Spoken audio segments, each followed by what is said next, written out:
In this video, I'm going to show you how to set up a blog page and how to start creating your first blog posts. With AllProWebTools, everybody gets free website hosting, including a built-in blog. There are a few things we need to take care of to set this up. So I'm going to go to Website and My Web Pages.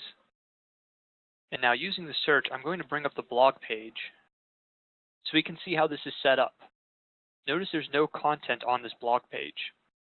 But if I click on the Settings tab, I can see that Redirect is turned on and page type is selected to blog. This is all you need to create the blog page. To create the actual blog post, we're going to go into Website and down to My Blog Posts.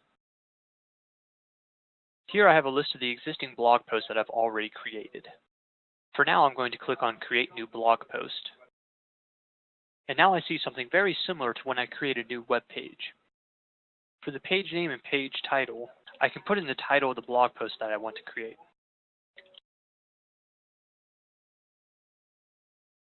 And now I can go down to the editor and add the actual content of my blog post. Now that I've added content to my post, let's click on the Settings tab. Near the top here, I have a few options for the menu bar.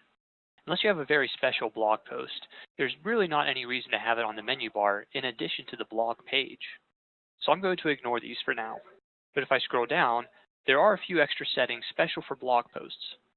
First, I can select an image. This will be the image that's used as the thumbnail for your blog post. Next, you need to choose a publish date. You can click in this field and use the date picker to select a published date and time. This is the date that will appear at the bottom of the blog post. You can also select a future date or time, and this post will not appear on your site until that publish date. Next, I need to select an author. I can click on this drop-down and get a list of all the users, and select the user that is going to author this blog post. This will add that user's authorship information to the bottom of the blog post. In a moment, I'll explain how to change that authorship information for each user. For now, I'm going to go ahead and scroll up and click Save to create this blog post. Now that I've created the blog post, I can go back to Settings and scroll down to add categories and tags to this post. I already have a few blog categories set up, so I'm just going to make this one go under the Tips category. If you do not have your blog categories set up already, you can use this button, Edit Blog Categories, to go add and edit the different categories your blog post can fall under. Next, I'm going to come down to the blog tags, and I can just add a couple tags that relate to this blog post. These can be thought of as keywords that people might search for to find your blog post. Now that I'm finished with this, I'm going to go back and hit Save one more time, and now I'll hit the Preview button to look at my website and go to the blog page. And we can see that my post is automatically added to this blog page.